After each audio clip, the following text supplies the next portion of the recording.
यानी पानी में हवा के संयोग से अथवा किसी पदार्थ या जीव जानवर मनुष्य के संयोग से उत्पन्न प्रतिक्रिया तरंग के रूप में है। फिर विरल वस्तु की परिभाषा, विरल के बारे में लिखा है कि विरल वस्तु में शब्द, विद्युत, किरण, विकिरण के रूप में तरंग होना द्रष्टव्य है। फिर हम लोगों ने विद्युत तरंग के बारे में पढ़ा था कि यह चुंबकीय धारा के विखंडन से उत्पन्न प्रवाह है। तो चुंबकीय धारा जिन छोटे छोटे रूप में विखंडित हो जाते हैं, वे टुकड़े किसी माध्यम से संप्रेषित होते हैं अथवा दौड़ते हैं, उसी को हम लोग विद्युत धारा के रूप में पहचानते हैं। फिर इसमें लिखा है कि विद्युत धारा जो है वो प्रकृति विद्युत धारा का धारक वाहक होना पाया जाता है। तो प्रकृति में सारी विद्युत जो है उसकी धारक वाहकता रहती है।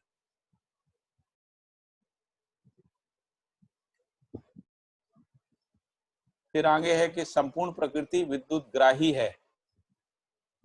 तो प्रकृति में कह रहे हैं कि संपूर्ण प्रकृति विद्युत ग्राही है। संपूर्ण प्रकृति का मतलब पदार्थावस्था, प्राणावस्था, जीवावस्था, ज्ञानावस्था, सभी प्रकृतियों की बात कर रहे हैं। उसमें कम ज्यादा हो सकता है, कम या अधिक होना दबाव, प्रवाह, मात्रा विधि से तय होता है। फिर इसके बाद ध्वनि तरंग की बात आई है। तो ध्वनि तरंग के बारे में ये लिखा गया है कि ध्वनि एक से अधिक वस्तुओं के संघर्ष से एक में होने वाली स्वयं स्फूर्त क्रिया से ध्वनि उत्पन्न होती है। इसके प्रयोग से जैसे कोई दो पत्थरों को घिसने से ध्वनि होता है या कोई दो धातु को आपस में टकराने से ध्वनि होता है, इस प्रकार पत्ते हवा से हिलने पर भी ध्वनि होता है। तो ध्वनि के बाद फिर ध्वनि और भाषा तरंग की बात आई। तो इसमें लिखा है कि मानव जो होता है, मानव में गला, तालु, ओंठ और जीभ के संयोग से ध्वनि पैदा करते हैं। इसको राग कहते हैं, यह भी ध्वनि ही है। फिर आगे है, इसी प्रकार से गाय, बैल, भैंस, बकरी, जानवर, जीव जानवर अपने अपने ढंग से ध्वनि निष्पादित करते हैं ना। तो जीव जानवर, चिड़िया, मेंढक आदि के ध्वनि उन प्रजाति के लिए भले भाषा हो, लेकिन वो शेष प्रकृति के लिए ध्वनि के रूप में रहते हैं। तो वैसे ही मानव की जो भाषा है वो शेष प्रकृति के रूप में ध्वनि के रूप में प्रमाणित होती है। फिर आगे हम लोगों ने देखा कि कोई कोई जीव जानवर ऐसे भी होते हैं जो मनुष्य के संकेत अनुकरण कर लेते हैं। इस प्रकार ध्वनि और भाषा का स्पष्ट स्वरूप मानव को समझ में आता है। अर्थ को इंगित कराने वाले शब्द तरंग को भाषा तरंग कहते हैं। फिर आगे लिखा है कि इन दोनों प्रकार की निष्पत्ति स्थली से जुड़े हुए जितने भी विरल पदार्थ रहते हैं, उनके ऊपर भी उसका दबाव होना पाया जाता है। तो जब ये विद्युत तरंग बहती या कोई भी तरंग बहती है, तो आसपास के जो भी विरल वायु रहती है उसके ऊपर भी उसका दबाव बनता है। फलता है स्थलीय अणु समूह के रूप पर जो दबाव आरोपित करती है उससे कंपन तैयार होता है। इसको हम तरंग कह रहे हैं। इस विधि से तरंग अणु से अणु को संप्रेषित होते हुए अथवा अनुप्राणित होते हुए दूर दूर तक पहुंच जाते हैं। ऐसे शब्द और ध्वनि को विद्युत वाहिता पूर्वक प्रसारित करने की क्रिया को उन्होंने कहा वो रेडियो टेलीविजन तरंग माना जा सकता है। फिर कहा कि इस स्वरूप में शब्द तरंग को समझना इसलिए जरूरी है क्योंकि हम मानव शब्दों का जितना भी प्रयोग करते हैं उसकी सार्थकता को अपने नजरिए में बनाए रखना जरूरी है, क्योंकि हम स्वयं सार्थक होना चाहते हैं। सार्थकता का स्वरूप पहले स्पष्ट हो चुका है। सार्थकता का स्वरूप मानव के समझदार होने से, व्यवहार में जीने से, जीवनाकांक्षा, मानवाकांक्षा को प्रमाणित करने से है। इसलिए हर शब्द को सार्थकता के अर्थ में प्रयोग करना जरूरी है। फिर इसके बाद है विद्युत चुंबकीय तरंग, जो जिसको हम लोग आकाश में देखते हैं ना। तो विद्युत चुंबकीय तरंग को मानव प्राकृतिक विधि से बिजली चमकता हुआ के रूप में या प्रकाश के रूप में देखता है। इसके मूल में निश्चित दूरी में बादल के रूप में निश्चित अच्छे घने बादल का अपने निश्चित अच्छी दूरी में से पास में आने से ध्वनि को ही हम बादल गरजना कहते हैं। तो जब ये घने बादल आपस में पास पास आ जाते हैं तो उससे भी ध्वनि पैदा होती है, जिसको हम लोग बादल का गरजना कहते हैं। इन दोनों प्रकार से नहीं, इन दोनों के पास में आने से धरती के संयोजन के साथ, धरती का संबंध जुड़ने के साथ विद्युत प्रवाह अपने आप दौड़ता है। तो ये जो बादल जब पास में आते हैं और जब ये धरती के संपर्क में आते हैं, उसी समय जो है जो बिजली जो प्रवाह है, बिजली का जो प्रवाह है, विद्युत का जो प्रवाह है वो होता है, और फिर वो जो बिजली होती है वो जाके पृथ्वी में समा जाती है, जिसका प्रवाह जीव जानवर, मनुष्य, पेड़ पौधों के ऊपर भी देखा जाता है। फिर ये लिखा है आगे कि यही प्राकृतिक रूप में देखा गया कि बिजली प्रकाश और प्रभाव है। तो बिजली प्रकाश राहगीर को राह देखने के रूप में तो दिखी, लेकिन प्रवाह का कोई सकारात्मक पक्ष में प्रयोग नहीं हुआ। इन दोनों स्थिति को देखा जा रहा है। मनुष्य के मन में ये प्रश्न उठते हैं, ये क्या है, कैसा है ना। बहुत कुछ इसके बारे में सोचा गया। अंततो गत्वा विद्युत धारा का विखंडन विधि से हम लोगों ने बिजली विकसित कर ली। उसका जो प्रयोग है वो डायनेमो के माध्यम से किया। डायनेमो जो है साइकिल के चक्के में लगा के उससे बिजली का बल्ब यानी प्रकाश को प्राप्त किया। इसके बाद क्रम से धरती पर सभी जगह पर बिजली प्रवाह को दौड़ता हुआ, कार्य करता हुआ हम सब प्रदर्शित हैं। तो बाबा जी कह रहे हैं इसमें दो मुद्दे हैं विश्लेषण करने के। पहला मुद्दा है कि विद्युत धारा का स्रोत क्या है, और दूसरा है कि ये धारा प्रवाह में होने वाला क्रियाकलाप क्या है। तो विद्युत प्रवाह के मूल में जो चुंबकीय धारा के विखंडन के बराबर में विद्युत धारा, तो विद्युत धारा चुंबकीयता से मुक्त न होना, फलतः चुंबकीय धारा नाम होना सार्थक पाया जाता है। तो कह रहे हैं कि इसके मूल में तो विद्युत धारा ही है ना। और विद्युत धारा जो है चुंबकीयता से मुक्त नहीं रहती है, चुंबकीयता उसमें बनी रहती है, और इस चुंबकीय धारा को तोड़ने, टुकड़े करके ही हम लोग विद्युत को प्राप्त करते हैं, अभी जिसको हम लोग कह रहे हैं। फिर आगे ये कहा कि इसमें धारा के साथ परमाणु अंश दौड़ती है, ऐसी परिकल्पना है। लेकिन बाबा जी कह रहे हैं कि वास्तविक रूप में यदि परीक्षण करने के लिए तत्पर हो जाएं, तो हम पाते हैं कि हर माध्यम में स्वभाव गति के रूप में जो अणुओं का संकोचन प्रसारण बना रहता है। तो ये जो अणुओं का जो संकोचन प्रसारण है, ये विद्युत प्रवाह के माध्यम होने की स्थिति में यह संकोचन प्रसारण बढ़ जाता है। संकोचन प्रसारण विधि से ही प्रवाह और दबाव बनी रहती है। तो कह रहे हैं कि हर अणु में जो है संकोचन और प्रसारण का क्रिया जो है वो बना ही रहता है। जब हम लोग इसमें विद्युत धारा के रूप में इसको देखते हैं, तो ये जो संकोचन प्रसारण का क्रिया है वो बढ़ जाता है। संकोचन प्रसारण को ही हम लोग जो है वाइब्रेशन बोलते हैं ना। तो मालिकुलर वाइब्रेशन के रूप में जो है ये इसको हम पहचान सकते हैं। तो इसमें उन्होंने कहा कि संकोचन विधि से दबाव और प्रसारण विधि से प्रवाह होता हुआ देखने को मिलता है। तो जो अणु होते हैं, तो अणु में जो संकोचन होता है उसको दबाव कह रहे हैं, और जो प्रसारण विधि से जब वो बहता है, यानी वो जो संकोचन के बाद जो प्रसारण होता है, तो प्रसारण जो है दूसरे अणुओं के साथ टकराता है। इस विधि से हम लोग विद्युत के बहने को पहचान सकते हैं। इसी क्रम में दौड़ता हुआ विद्युत प्रवाह अपने निकटवर्ती वातावरण में जितने भी विरल वस्तुएं हैं उन पर भी अपना प्रभाव प्रसारित करता है। फलस्वरूप विद्युत धारा के साथ साथ उसका प्रभाव क्षेत्र बना रहता है। इस प्रभाव क्षेत्र को अत्यल्प दबाव प्रवाह के रूप में भी देखा जा सकता है, सर्वाधिक दबाव और प्रवाह के साथ भी देखा जा सकता है ना। फिर आगे लिखा है विद्युत प्रवाह अपने में नियंत्रण की सीमा में कोई हानिकारक वस्तु नहीं है। क्योंकि ये सभी में रहता है। ना ही यह स्वयं में प्रदूषण युक्त कोई ऊर्जा है। यह विद्युत ऊर्जा अपने में प्रदूषण मुक्त है। इसके उपयोग से प्रदूषण करें या ना करें, यह मानव के विवेक के ऊपर निर्भर करता है। इस पर हम अच्छी तरह से अपने को संयत बना लेना सहज सुलभ है। फिर अगला पैरा है, दूसरी ओर इसकी अर्थात विद्युत की उपलब्धि में प्रवृत्त होने की जो आवश्यकता है, यह प्रदूषण मुक्त होना तभी संभव है जब धरती की संतुलित ताप को वरीय बिंदु के रूप में पहचान लेते हैं। तो अभी क्या है कि जो धरती का जो ताप है वो बढ़ रहा है, उसका मूल कारण है कि विद्युत ऊर्जा का जो हम उपयोग कर रहे हैं उसके कारण से प्रदूषण बढ़ रहा है।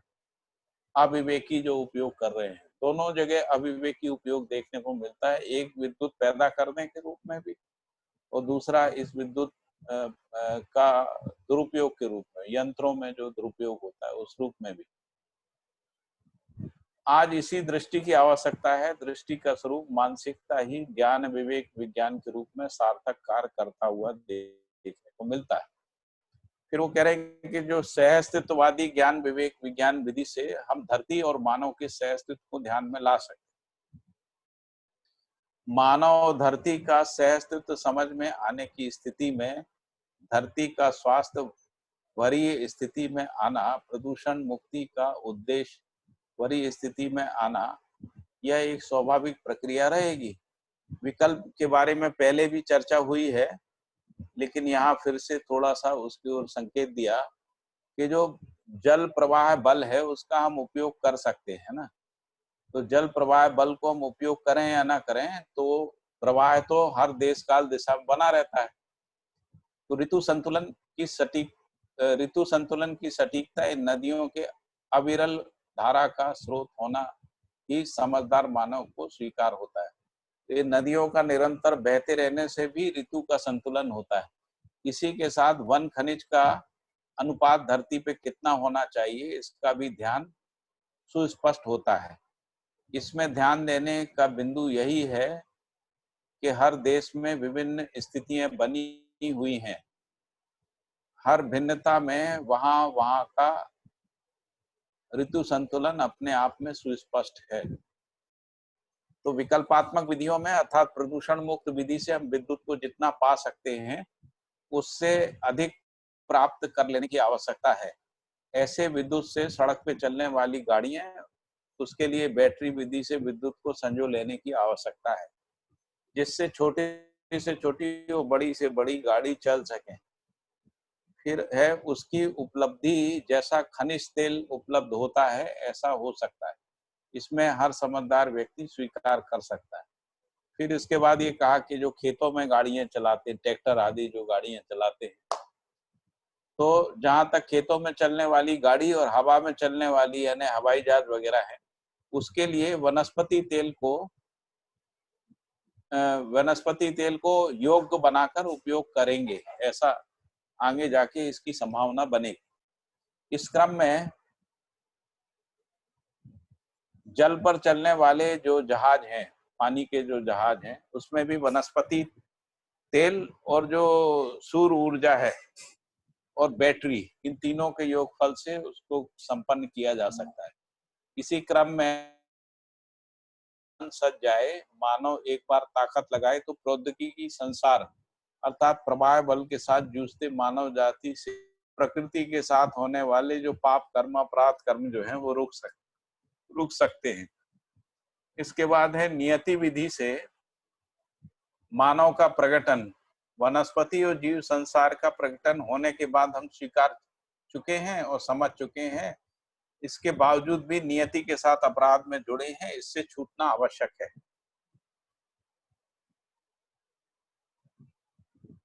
फिर आगे लिखा है कि जल प्रवाह ऊष्मा, उक्त दोनों स्रोत पर विचार करें तो यह पता चलता है कि मानव प्रयोग करे ना करे, प्रवाह तो रहता ही है। इसी तरीके से जो सूर्य का ऊष्मा है वो हर समय धरती को छुआ ही रहता है। इसको भले प्रकार से हम समझ सकते हैं। अपने ज्ञान विवेक विज्ञान पूर्वक प्रयोग और प्रौद्योगिकी विधि को हम अपना सकते हैं। तब विद्युत स्रोत जितना चाहिए उससे कई गुना ज्यादा हमारे पास उपलब्ध रहना संभावित है, मानव के पास उपलब्ध रहना संभावित है।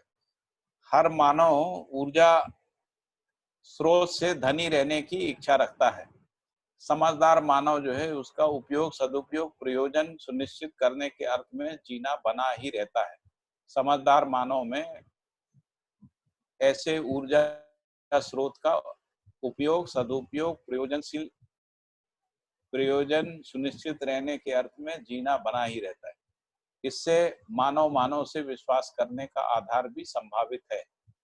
मानव के पास परस्पर विश्वास विधि से ही उक्त दोनों प्रकार के स्रोत उपयोग में मानव के पास परस्पर विश्वास विधि से ही उक्त दोनों प्रकार के स्रोत यानी जल का प्रवाह और सूर्य ऊष्मा दोनों प्रकार के स्रोत उपयोग कर सकते हैं। इससे ही धरती में मानव इस नियति विरोधी, मानव विरोधी और प्रकृति विरोधी कार्यक्रम से मुक्त हो सकता है।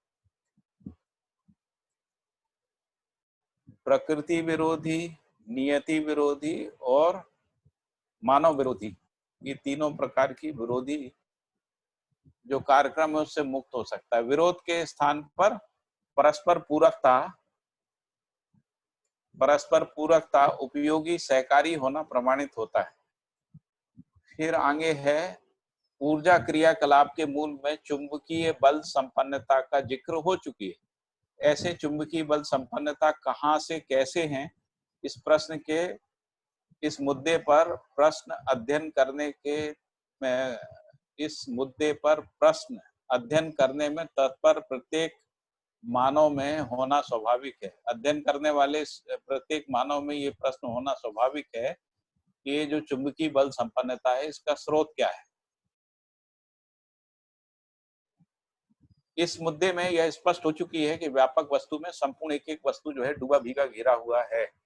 भीगा होने के आधार पर उसमें ऊर्जा संपन्नता, बल संपन्नता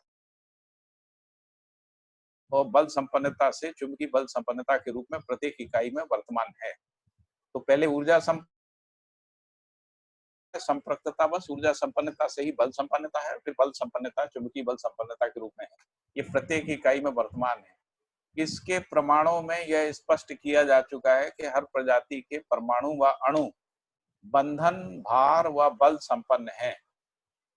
फिर आगे है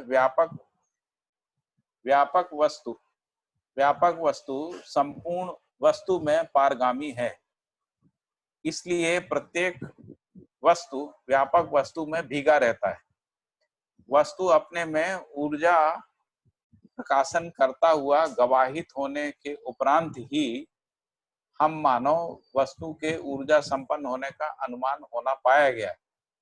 ऐसे अनुमान के अंतर्गत ही इसका स्रोत क्या है, इसका उत्तर यही निकल के आता है कि व्यापक वस्तु में ही संपूर्ण वस्तु रहने का ज्ञान होने के उपरांत यह पता चलता है कि व्यापक वस्तु ही मूल ऊर्जा स्रोत है।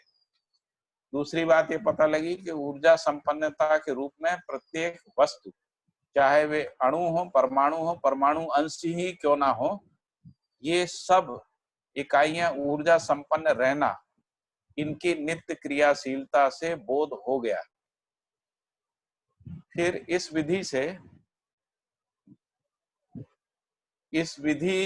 विधि में प्रत्येक इकाई में ऊर्जा संपन्नता, बल संपन्नता की स्वीकृति स्थिति गति के आधार पर संपन्न हुई। ऐसी ऊर्जा संपन्नता प्रत्येक इकाइयों के ऐश्वर्य में वैभव रूप में चुंबकीय बल संपन्नता, अणु बंधन, भार बंधन के रूप में मानव को समझ में आया। यह संपूर्ण वस्तुएं अपने में संपूर्ण रहते हुए संपूर्णता के साथ अर्थात धरती के साथ पूरकता आवश्यकता को प्रमाणित करता हुआ देखने को मिलता है। इस मुद्दे पे ठोस, तरल, विरल वस्तुएं अपने अपने जातीय वस्तु के साथ सहयोग, उपयोगिता को प्रमाणित करने में तत्पर होने के रूप में, स्थिति गतियों के रूप में स्पष्ट होती। ये भी हम लोगों ने कल यहाँ तक पढ़ लिया था। एक दो पैराग्राफ और पढ़ते हैं, फिर इसको यहीं पे रोक देंगे, है ना। इस विधि से धरती के संपूर्ण वैभव के अंगभूत जितने भी कार्य विन्यास हैं इस विधि से धरती के संपूर्ण वैभव के अंगभूत जितने भी कार्य विन्यास हैं वह सब सहज अभिव्यक्ति के साथ ही हैं। मानव अपने अद्भुत शिल्प यांत्रिकता के साथ जितने भी विद्युत धारा को उत्पादित करने के लिए, प्रवाहित करने के लिए उपक्रम करते हैं, वह उपक्रम में या उन उपक्रमों में प्रवाह मिलता भी है। इस प्रकार अंततो गत्वा धरती में ही समाकर सह अस्तित्व को प्रमाणित कर देता है। तो जो भी हम लोग विद्युत धारा को पैदा करते हैं, अल्टीमेटली वो धरती में जाके समा जाती है। तो धरती के अंगभूत द्रव्य के रूप में चुंबकीय द्रव्यों को पाया जाता है। इनके परस्पर यांत्रिकतावश चुंबकीय धारा की विद्यमानता, इसके विखंडतावश विद्युत धारा, इसके प्रयोजन के अनंतर अर्थात उपयोग के अनंतर संपूर्ण विद्युत धारा धरती में समाकर पुनः चुंबकीयता के रूप में परिवर्तित हो जाता है। ये इसकी जो आवर्तनशीलता है उसको यहाँ बाबा जी ने कहा। उन्होंने कहा कि धरती के अंगभूत द्रव्य के रूप में चुंबकीय द्रव्यों को पाया जाता है और यांत्रिकता विधि से हम जो भी विद्युत धारा की जो विद्यमानता है उसको विखंडन विधि से विद्युत धारा के रूप में प्राप्त करते हैं। वह सब विद्युत धारा अंत में धरती में जाके समा जाते हैं और ये समाने के बाद विद्युत धारा पुनः चुंबकीयता के रूप में परिवर्तित हो जाते हैं। इस प्रक्रिया का जिक्र यहाँ इसलिए किया कि जब हम विद्युत प्रवाह एक आवर्तनशील प्रक्रिया है, ये इसका जिक्र इसलिए किया कि ये जो प्रवाह है वो एक आवर्तनशील प्रक्रिया है, इसलिए इसको आवश्यकता के रूप में बनाए रखना जरूरी है। इसकी उपलब्धि के लिए उपक्रम विधि को पुनः संयोजन शाश्वत स्रोतों से जोड़े जाने की संभावना समीचीन है। अतएव शाश्वत स्रोत का मतलब क्या हुआ? जो सूर्य की ऊष्मा है और जो प्रवाह बल है हवा में, पानी में, आदि आदि जो प्रवाह बल।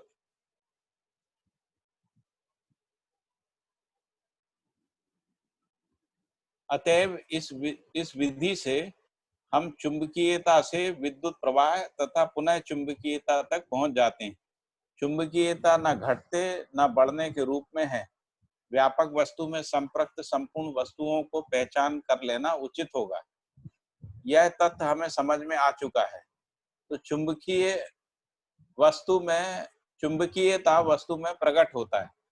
ऐसे चुंबकीय द्रव्य को ससम्मुख यांत्रिकीय विधि से निश्चित अच्छी दूरी पर स्थिर करने की स्थिति में इन दोनों की परस्परता में चुंबकीय धारा बना ही रहता है।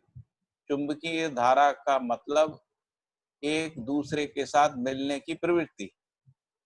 इन दोनों वस्तुओं के बीच जितने भी अणु परमाणु विरल रूप में हैं, उन्हें चुंबकीय प्रभाव क्षेत्र में होना पाया जाता है। इसका विखंडन, जो टरबाइन कैसे काम करती है उसको यहाँ एक्सप्लेन कर रहे हैं। इसके विखंडन क्रम से धारा को, प्रवाह को ग्रहण करते हुए देखने को मिलता है। यही पुनश्चय माध्यम के द्वारा दूर दूर पहुंच, जिसको हम लोग तार या ग्रिड सिस्टम कहते हैं, उससे दूर। ऐसे विखंडन क्रम में क्या कोई वस्तु द्रव्य बना रहता है कि नहीं बना रहता है? इस मुद्दे पर भी यही स्पष्ट होता है कि हर अवकाश में कुछ ना कुछ संख्या में अणु होते ही हैं। यही अणु चुंबकीय धारा के प्रभाव क्षेत्र में होना भी स्पष्ट हो चुका है। विखंडन क्रम में इस अवकाश में चुंबकीय प्रभाव क्षेत्र में आए अणुओं का विघटन होना भी स्वाभाविक है। इसी के साथ साथ यह भी अनुमान होता है कि चुंबकीय प्रभाव और विघटन दबाव के साथ इन अणुओं का परमाणु में विघटित होते हैं। परमाणु विघटित होकर परमाणु अंश के रूप में दौड़ लगाने की भी संभावना बनी रहती है, जिसको विद्युत प्रवाह कह रहे हैं।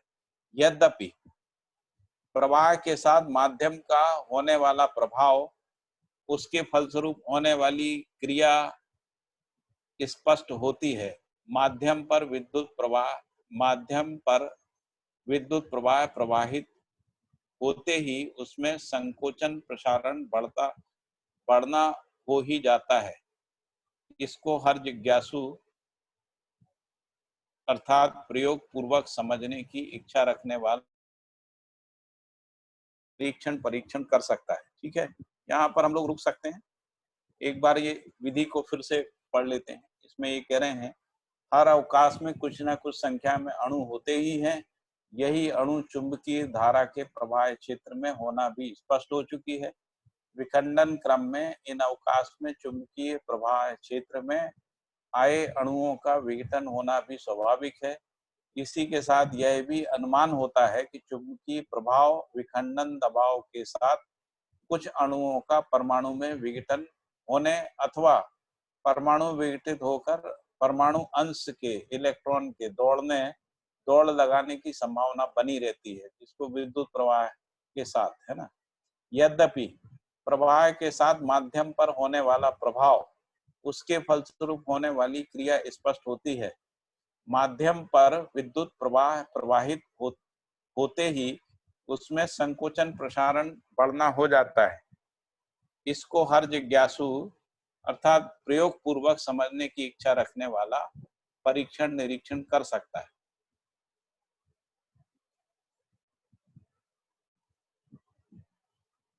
ठीक है,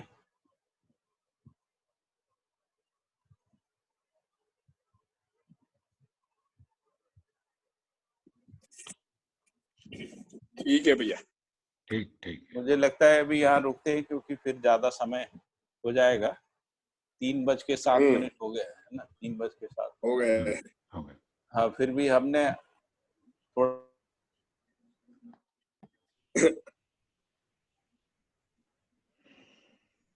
आवाज कट रही है भैया। सा विलम्ब हुआ है ना। और इसको एक बार सब पढ़ लीजिएगा। जो भी कल प्रश्न होंगे तो इस पे प्रश्न किए जा सकते हैं, है ना।